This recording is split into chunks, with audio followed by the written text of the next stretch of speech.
مومن محبت والا ہوتا ہے، الفت والا ہوتا ہے، پیار والا ہوتا ہے، پریم والا ہوتا ہے۔ وہ بندے میں بھلائی نہیں جو نہ پیار کرے اور نہ کوئی اس سے پیار کیا جائے۔ میرے نبی پاک علیہ السلام نے فرمایا قیامت کے دن رب کریم فرمائے گا کہاں ہیں وہ لوگ؟ منادی اعلان کرے گا میدان محشر میں، کوئی آدمی اعلان کر وہ کہاں ہیں لوگ؟ اور تو کس کو ڈھونڈ رہا ہے؟ فرمایا مجھے رب نے بھیجا ہے کہ وہ بندے ڈھونڈ کے لاؤ جو دنیا میں میری رضا کے لیے ایک دوسرے سے محبت کیا کرتے ہیں۔ وہ بندے ڈھونڈ کے لاؤ۔ بندے ڈھونڈے جائیں گے۔ یا رسول اللہ رب ان کا کیا کرے گا؟ تو نبی کریم صلی اللہ علیہ وسلم فرمانے لگے رب فرمائے گا تم دنیا میں میری رضا کے لیے ایک دوسرے سے پیار کرتے تھے، آج میرے عرش کے سائے کے علاوہ سایہ کوئی نہیں، آج میں تمہیں اپنے عرش کے سائے میں جگہ عطا کروں گا۔ میری رضا کے لیے پیار کیا تم نے، میری رضا کے لیے محبت۔ خدا را تھوڑا تھوڑا لوگوں سے پیار شروع کریں۔ آپ یقین کریں وہ پولیس والے سے آپ کہیں نا کہ تو اپنا رویہ ٹھیک کر، تو کہتے تو انہیں پتہ نہیں بندے کس طرح دا ساڑھنا سلوک کرتے ہیں۔ وہ بھی مطمئن ہے، وہ کہتا ہے اگر میں گالی گلوچ کر رہا ہوں تو میں ٹھیک کر رہا ہوں۔ وہ کہتا ہے یہ لوگ لائے کی سے۔ آپ دیکھ لیں، آپ سمجھ لیں چیزوں کو۔ میں نے ڈاکٹر صاحب سے کہا کہ تھوڑی سی آپ لوگوں سے شفقت کریں، غریب لوگ آتے ہیں تو کہتے ہیں مفت دوائی دیں تو یہ بیچ دیتے ہیں جا کے۔ ہر شخص نے ایک دوسرے کے خلاف کہانی بنا لی، نفرت کے لیے کوئی نہ کوئی پلان کر لیا، ہمیں باتیں مل گئیں، ہم نے داستان سرائی کر لی، ہم نے اپنے ذہن کو اکٹھا کر لیا۔ مجھے بتلاؤ نا یار، اگر رسول کریم صلی اللہ علیہ وسلم اور باقی انبیاء بھی قوموں کے بارے میں یہ سوچتے کہ یہ بڑے ظالم ہیں، یہ بڑے چور ہیں، یہ بڑے ڈکیت ہیں، یہ بڑے غاصب ہیں، یہ کافر ہیں، منافق ہیں، تو بھلا ہو سکتا تھا، لوگوں کا فائدہ ہو سکتا تھا۔ وہ لوگ بڑے بڑے سخت گیر تھے، پر محبوب نے فرمایا وہ جو کریں گے وہ ان کا انداز ہے، اور ہم جو کریں گے وہ ہمارے رب نے ہمارے ذمے لگا کے بھیجا ہے۔ اپنی زندگی میں تلاش کریں اور پیار کریں اور اچھے لفظوں سے لوگوں کو یاد کریں اور خوبصورت لہجہ اختیار کریں اور ٹھنڈی اور اچھی باتیں کرنے کی کوشش کریں اللہ کی رضا کے لیے، اللہ کی رضا کے لیے، اللہ کے بندوں سے پیار۔ یارو دیکھو، عورت ہو طوائف، زندگی ساری بیت جائے گناہوں میں، لیکن میرے نبی پاک فرماتے ہیں وہ رب کی رضا کے لیے کتے سے بھی پیار کر لے تو رب اسے جنت عطا کر دیتا ہے۔ تو کتے کو پانی پلا گئی، پر پلا گئی نا اللہ کی رضا کے لیے، اسے کوئی فائدہ تو نہیں تھا نا، وہ اللہ کی رضا کے لیے پلا گئی، تو رب کریم نے اس کے سارے گناہوں کو، کسی سے پیار تو کرے۔ میں اکثر کہتا ہوں کہ میاں بیوی کا جو رشتہ ہوتا ہے نا، اس کو اللہ پاک نے نا قرآن پاک میں اپنی نشانیوں میں سے ایک نشانی قرار دیا ہے۔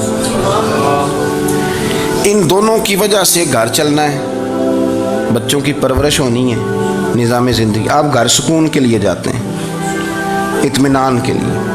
آپ اپنے گھر کے اندر جیسے بھی ہوں، آپ کہتے ہیں یہاں مجھے کوئی پریشانی، یہ میرا اپنا بیڈ ہے، اپنا بستر ہے۔ لیکن اگر اسی رشتے میں جب آپ بیج بوئیں تو سب سے پہلے دولت کا بوئیں۔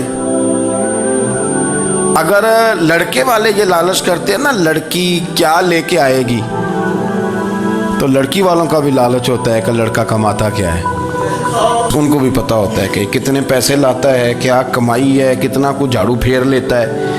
آپ نے جب بنیاد یہ رکھی، مجھے دیانتداری سے بتانا کہ پورا نیک ہو، پورا شریف ہو، پورا پرہیزگار ہو، لیکن دولت صحیح نہ کماتا ہو تو رشتہ آسانی سے ہو جاتا ہے۔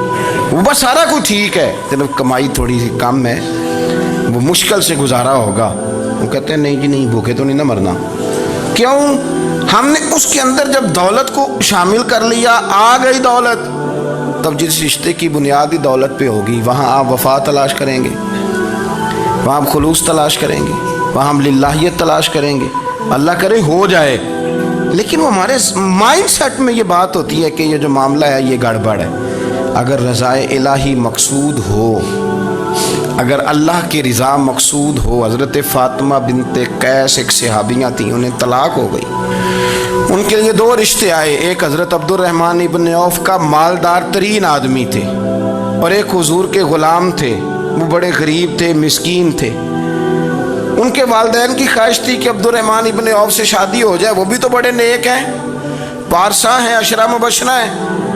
حضرت فاطمہ بنت قیس نے کسی بندے کی ڈیوٹی لگائی, کہنے لگی پتہ کرو نبی پاک کی رضا کیا ہے, حضور کی رضا کدھر ہے. تو پتہ چلا حضور کی خواہش غریب کی طرف ہے. تو وہ خاتون اپنے ماں باپ کو کہنے لگی میرا نا اس غریب سے رشتہ کرا دو. انہوں نے کہا پتر بیٹیوں کے بارے میں ماں باپ بڑے احساس ہوتے ہیں, ہم چاہتے ہیں کہ عبد الرحمن ابن عوف مالدار ہے تو وہ بھی تو نیک ہے نا, حضور نے دنیا میں جنت کی بشارت دی اور ان کا بڑا اعزاز ہے, حضور نے ان کے پیچھے نماز پڑھی, بڑا مرتبہ بڑا مقام والا صحابی ہے, وہ تو غریب آدمی ہے. اور پھر حضور نے حکم تو نہیں نہ دیا, خواہش کا اظہار کیا ہے. اس بی بی کے جملے بڑے شاندار ہیں. کہنے لگی آپ مجھے اللہ کی رضا کے لیے نا میرے نبی کے حوالے کر دیں, مجھے امید ہے اللہ رسول مجھے کبھی ضائع نہیں فرمائیں گے, مجھے حوالے کریں رسول کائنات کے. چھوڑیں کو ضروری ہے دنیا داری ہر طرف دیکھنا, کہیں کوئی کام ایسا بھی تو ہو نا جو محبت کے زور پہ ہو, جو محبت کے لیے ہو. باقی فروغ محبت میں اپنا کردار ادا کرو. دیکھیں نا حضور صلی اللہ علیہ وسلم نے فرمایا جس نے محبت کے ساتھ ماں باپ کا چہرہ دیکھا اللہ اسے کامل حج کا ثواب عطا کرے گا. لیکن حدیث میں جو حضور نے شرط لگائی اس شرط کا خیال رکھنا ہے. کس طرح چہرہ دیکھنا ہے؟ فرمایا ماں باپ کا چہرہ دیکھو. کس طرح؟ اچھا یہ حدیث بتاتی ہے کہ کچھ لوگ ایسے ہیں جو چہرہ دیکھتے ہیں پر محبت سے نہیں دیکھتے.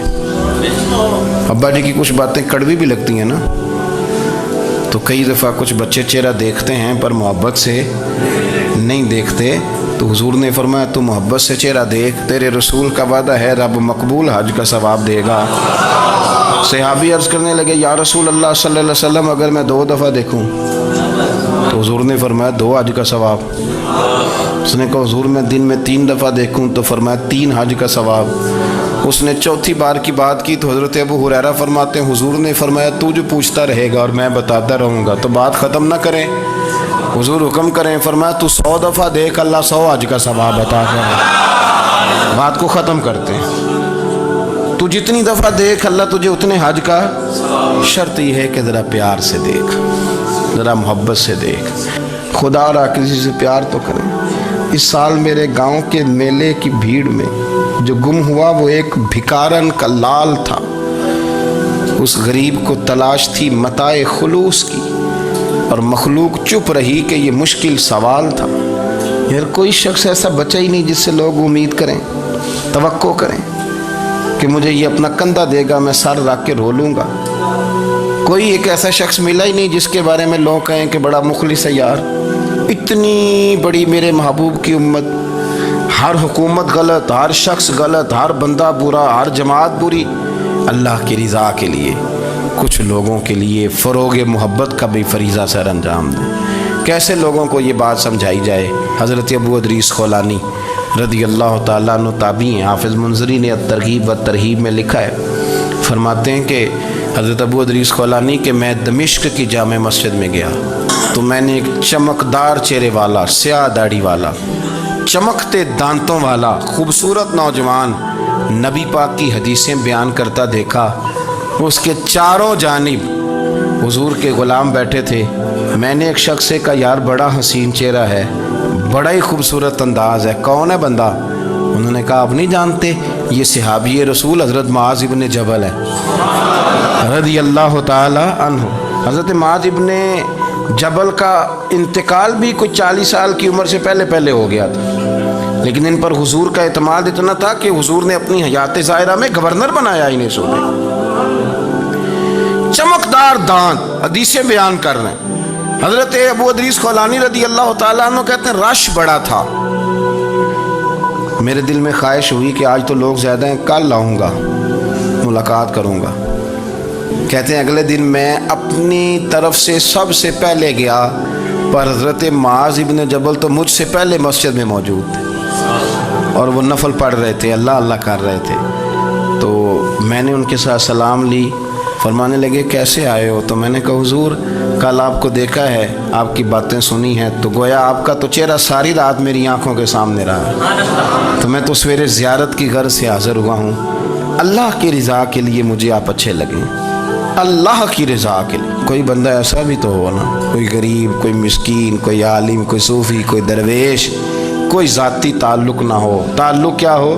اللہ کے لیے. آپ مجھے اچھے لگیں حضرت سیدنا معاذ ابن جبل فرمانے لگے واقعی ایسا ہی ہے؟ عرض کی حضور بالکل ایسا ہی ہے. تو فرماتے میں نے چادر لی ہوئی تھی, حضرت معاذ ابن جبل نے میری چادر کو پکڑ کے کھینچا, فرمایا پکی بات کر یار. میں نے کہا حضور پکی کر رہا ہوں. تو فرمانے لگے سن. پھر میں نے نبی کریم سے سنا ہے, رسول کریم علیہ السلام نے فرمایا جو دو بندے رب کی رضا کے لیے پیار کرتے آپس میں, اللہ ان دونوں سے محبت فرماتا ہے. سن پھر اس کو یاد رکھنا, اللہ ان دونوں سے محبت کرتا ہے. حضرت ابو ادریس کولانی سے کوئی پوچھتا تھا نا کہ دنیا میں جانا ہے تو سرمایہ کیا ہے, تو فرماتے تھے یہ جو میں نے چادر لی ہوئی ہے نا, اس چادر کے اندر میرا وجود ہے, اور وجود کے اندر میرا دل ہے, اور دل کے اندر میں نے حضرت معاذ ابن جبل کو رکھا ہوا ہے. میں نے وہاں ان کا ٹھکانہ بنایا ہوا ہے, وہاں ان کا ٹھکانہ ہے. یہ دور ہی نکتہ چی ہے, کہیں چھپ کے بیٹھ جا, اور جس دل میں تو مکی ہے وہیں چھپ کے بیٹھ جا. اقبال کہتے ہیں جس دل میں تو مکی ہے وہیں چھپ کے بیٹھ جا. دوستو رسول اللہ صلی اللہ علیہ وسلم کے غلاموں نے مالک کی رضا کے لیے لوگوں سے پیار, فروغ محبت میں کردار ادا کیا, اور بہترین کردار. آپ اپنی زندگی میں کچھ چیزیں ایسی بنائیں جن میں فقط اللہ کی رضا کے لیے محبت, خالق کی رضا کے لیے پیار, خالق کی رضا. آپ یقین کریں اگر تھوڑا تھوڑا کر کے ہم اس محبت کو فروغ دیں نا اپنے دلوں میں, تو بہت سارے بادل چھٹیں گے. ہم نے نا وہ تیزی سے دولت کو, لالچ کو, ہمارے پاس بڑے سارے لوگ آتے ہیں اور ہم اس قابل بھی نہیں جتنے لوگ آ جاتے ہیں. میں صحیح کہہ رہا ہوں, بالکل کوئی حیثیت نہیں 1% بھی. جب پلٹ کے دیکھتے ہیں تو شرم آتی ہے کہ یار اتنی دور سے بندہ چل کے آ گیا, اس کو کیسے سمجھائیں, کس طرح کر کے. تو ایک آدھ دن پہلے ایک بزرگ آ گئے, اور وہ اچھے صاف ستھرا ان کا مزاج تھا, بڑے شاندار. تو میں زیارت کے لیے ہوں, تو میں نے کہا زیارت شہرت والا تو کھاتا کوئی نہیں, چلو آپ آ گئے ہیں تو کوئی حکم کریں. تو کہنے لگے کوئی حکم نہیں, میں اللہ کی رضا کے لیے آیا ہوں. یہ کوئی تقریر نہیں تھی, ایک خطبہ نہیں تھا, نہ ان کے سامنے سپیکر تھا, نہ وہ شور کر رہے تھے, نہ وہ نعرے لگوا رہے تھے, نہ وہ ہاتھوں پہ ہاتھ مار رہے تھے. اور اس بندے نے کہا اللہ کی رضا کے لیے آیا, تو وہ بھی رو پڑے تو میں بھی رو پڑا. ختم ہو گئی بات. اب بات کو سمجھیں, یہ اتنا تگڑا رشتہ ہے نا یار. کسی رشتے کے بیچ برادری ہوتی ہے, کسی رشتے کے بیچ خاندان ہوتا ہے, کسی رشتے کے بیچ قبیلہ ہوتا ہے, کسی رشتے کے بیچ رنگ نسل ہوتی. وہ کتنا تگڑا رشتہ ہے کہ دو بندوں کا رشتہ ہو, ایک بیچ میں خدا ہو, دوسرے محمد مصطفیٰ ہو. آپ کتنا اسے مضبوط رشتہ سمجھیں گے جس کے بیچ اللہ رسول ہو. اتنا تگڑا رشتہ, اتنا مضبوط تعلق, اتنی وسعت اس کے اندر. اللہ کی رضا کے لیے حضرت موسیٰ کلیم اللہ علی نبینا علیہ الصلوۃ والسلام سے رب کریم نے فرمایا, کہا اے موسیٰ میری رضا کے لیے بھی کوئی کام کیا ہے؟ حضرت موسیٰ علیہ السلام نے عرض کی یا اللہ میں نے تبلیغ کی. تو فرمایا وہ تو آپ کی ذمہ داری تھی. امام غزالی نے روایت لکھی ہے, اے اللہ میں نے آپ کے تمام احکامات پہ عمل کیا, موسیٰ وہ تو آپ نے کمال کیا, اللہ کے پیغمبر ہیں, تو میری رضا کے لیے, تو یا اللہ تیری رضا کے لیے کیا ہے؟ تو رب کریم نے فرمایا کسی بندے سے صرف اس لیے پیار کیا ہے کہ وہ اللہ کا بندہ ہے, فقط اس لیے پیار کیا ہو کہ وہ اللہ کا بندہ ہے, فقط اس لیے. میرے عزیز آپ بات کو سمجھیں, زندگی میں فروغ محبت پر کچھ کام کریں, کچھ تھوڑا سا کوشش کریں گرد جھاڑنے کی, کچھ گرد جھاڑنے کی. ہم نے نا ایک اسٹیٹس بنا لیا ہے. اب تو مسلمان پہلے فرقوں میں بٹے, قبیلوں میں بٹے, اب شہروں میں بٹ گئے. آپ کبھی گجرانوالا کے لوگوں سے پوچھو نا گجرات, تو کہنے ہو گجرات والے تو اللہ بچائے, کہتے ہیں کہ نہیں؟ گجرات کے لوگوں سے پوچھے گجرانوالا تو کہتے ہوتے کھاندے ہی بڑا نے, کس کی بات کرنا ہے. تو گجرانوالا والوں سے پوچھیں لاہور والے, کہتے توبہ لاہوریا جی. صحیح کون ہے؟ کوئی بھی نہیں. کیوں؟ اس لیے کہ ہم نے ہر شہر کے لیے کہاوت بنا لی ہے. میں صحیح کہہ رہا ہوں, ہر قبیلے کے لیے کوئی نہ کوئی. یہ ہم نے ظلم کیا اپنی جان, یہ ہم نے زیادتی کی. کہانیاں بن گئی, کہاوتیں بن گئی, شہروں کے لیے, علاقوں کے لیے, قبیلوں کے لیے. مقصود کیا تھا؟ کسی طریقے سے نفرت پروان چڑھے. کھانا ہے نا, کھانا, تو آپ جو کھانا کھاتے ہیں وہ اپنے ذائقے کے مطابق کھاتے ہیں. سندھ کے لوگ جو کھانا کھاتے ہیں وہ اپنے, آپ کا کوئی حق نہیں آپ ان کے کھانے پر تنقید کریں. اس لیے کہ ان کا ذائقہ وہ ہے، اور ان کا بھی کوئی حق نہیں وہ آپ کے کھانے پر تنقید کریں، اس لیے کہ آپ کا ذائقہ، لیکن طنز کرتے ہیں۔ جو بات سمجھانا چاہتا ہوں وہ یہ ہے کہ ہم طنز کرتے ہیں، تنقید کرتے ہیں، تضحیک آمیز لہجہ ہمارا ہوتا ہے، اس لہجے کے اندر کمزوری ہوتی ہے، اس کے اندر اس طرح کی بناوٹ ہوتی ہے کہ محسوس ہوتا ہے کہ ہم سامنے والے کو بڑا نفرت کی نظر سے دیکھتے ہیں۔ یہ رویہ کبھی اختیار نہ کریں، اپنی زندگی میں کوشش کریں خلوص کے ساتھ، للہیت کے ساتھ۔ میرے نبی پاک علیہ السلام نے صحابہ سے پوچھا تھا بتاؤ دین کی مضبوط گرہ کون سی ہے، مضبوط گرہ دین کی؟ تو ایک صحابی نے کہا یا رسول اللہ نماز، پانچوں وقت مسلمان جمع ہوتے ہیں، ایک دوسرے کا حال احوال پوچھتے ہیں، تو اس گرہ میں مسلمان بندے رہتے ہیں۔ حضور نے فرمایا تم نے بات ٹھیک کی پر میری مراد کو نہیں پہنچے۔ ایک صحابی نے عرض کی یا رسول اللہ صلی اللہ علیہ وسلم زکوٰۃ، امیر غریب کو زکوٰۃ دیتا ہے تو دونوں کا رشتہ مضبوط ہو جاتا ہے، تو یہ بہت بڑی گرہ ہے۔ تو حضور نے فرمایا بات تمہاری ٹھیک ہے پر تم میری مراد کو نہیں پہنچے۔ تو تیسرے نے عرض کی حضور حج،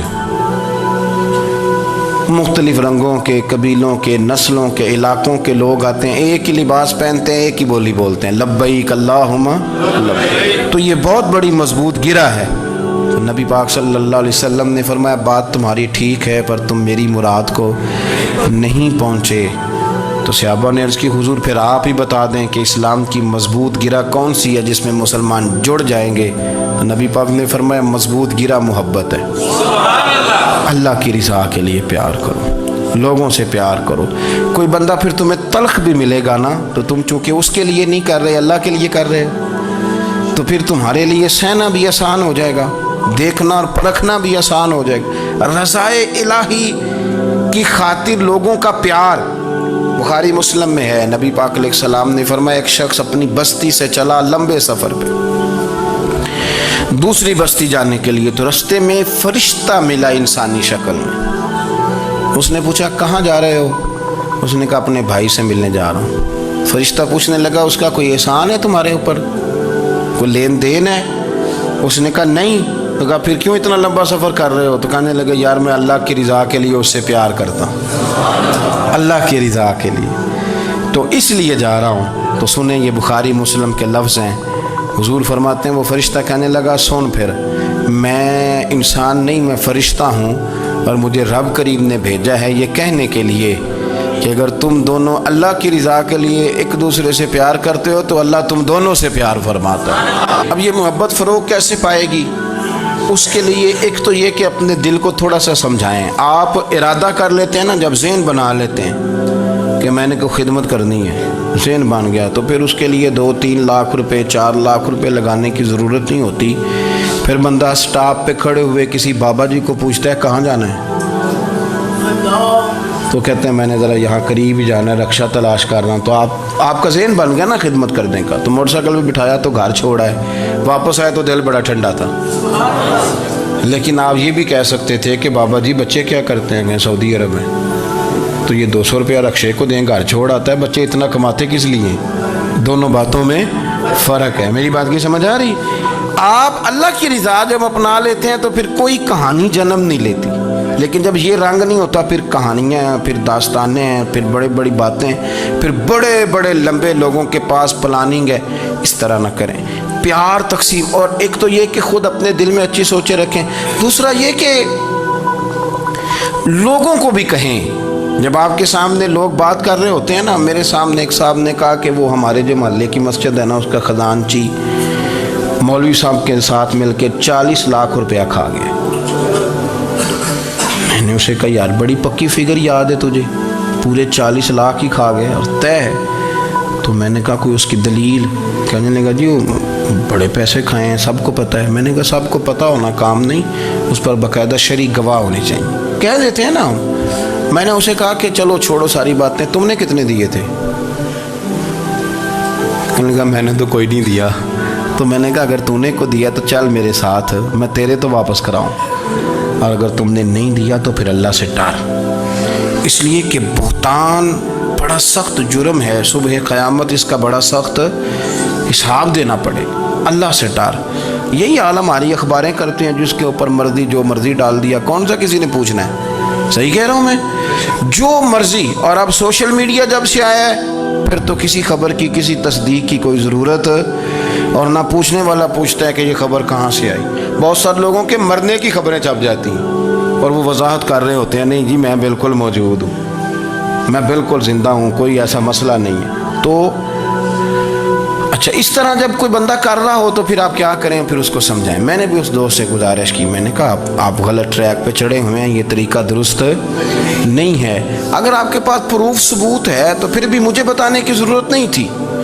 آپ وہ پروف ثبوت لے جاتے اور خزانچی اور امام صاحب سے ملتے، کہتے جی 40 لاکھ روپیہ کدھر ہے؟ آپ کے پاس پیسے تھے، وہ مسجد کے ہیں، اس کو آپ لائیں، فلاں جگہ استعمال کیے ہیں کہ نہیں. ان کے پاس جاتے دائیں بائیں کہانیاں چھیڑنا تو آپ اپنے لیے گناہ اکٹھا کر رہے ہیں.